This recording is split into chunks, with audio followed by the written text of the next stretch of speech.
सांगल साहेब, माझ्या कष्टाने मी पास केला, फी भरली 11 वर्षे, 11 वर्षात पास झाला. विषय गेलेले होते, त्याच्या हिमतीने ते विषय काढले. शेवटला म्हणला, पप्पा मला फाशी घ्यायची वेळ आहे, पर्याय आता ह्याच्या मोहरी काही नाही, माझे विषय निघत नाहीत. वाघा म्हणला आपल्याशी भारतीबा पाठीमाग आहे, आणि शेवटला गाववाले पाठीमाग आहेत, माझे भाऊ पाठीमाग आहेत, बंधू पाठीमाग. मी नको म्हणलं होतं, माझा चुलता वारलाय म्हणलं, हे नग माझे चुलत भाऊ सरपंच म्हणले आम्हाला हे सत्कार करायचा आहे. आता काल तो पास झालेला आहे, हो. त्याला आता काही पुढे काय करायचं? मला शिक्षण शिकवायचंय पुढचं, त्याच्या बुद्धीने काय होईल ते होईल, मी शिकविणार आहे. त्याला काय बनवायचं?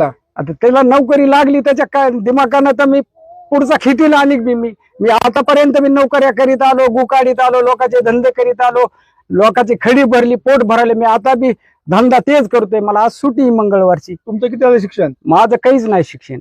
1 दिवसानंतर पास झालं. हे 11व्या वर्षी पास झालाय.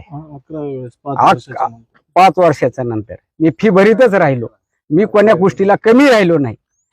माझ्या पोटाला मी माझ्या मालकीनीनं भाकर खाल्ली नाही, शिळी भाकर खाल्ली, कुटके खाऊन आम्ही त्याचं शिक्षण पार पाडलं. एका मुलीचं लग्न केलं, कर्ज फिरीतच राहिला. माझा मुलगा पास झाला, नातू झाला, मुलीला माझा आनंद झाला. मला गाववाले पाठीमागेत. मी अनेक बी शिक्षण माझ्या एका डोळ्याचा पर्यंत जाऊस तर मी शिकेन. गावकऱ्यांचे होते, त्याचा सत्कार करायला येतं, त्याची मिरवणूक काढण्यात येतं. हो ना, कसं वाटतंय? मला चांगला आनंद वाटतंय.